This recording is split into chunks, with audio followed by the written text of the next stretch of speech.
To fix a Frigidaire freezer not freezing on top, start by understanding the possible causes of the issue. The most common reasons include a faulty thermostat, clogged air vents, and improper door sealing. First, check the thermostat to ensure it is functioning correctly.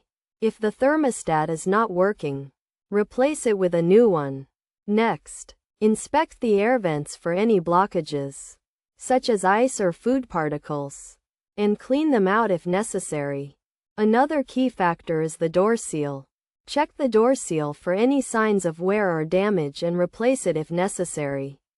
A properly sealed door is essential for maintaining the freezer's temperature.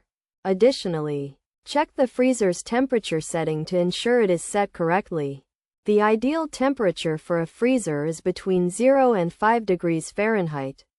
If none of these steps resolve the issue, it may be necessary to check the freezer's defrost timer and heating element. A faulty defrost timer or heating element can prevent the freezer from freezing properly.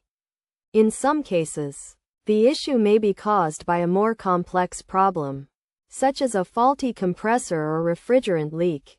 If you suspect this is the case, it is recommended to contact a professional appliance repair technician for assistance.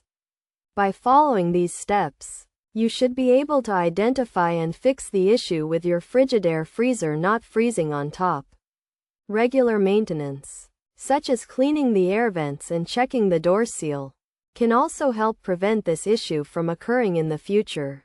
Remember to always follow safety precautions when working with electrical appliances. And if you are unsure about any aspect of the repair, it is best to consult a professional.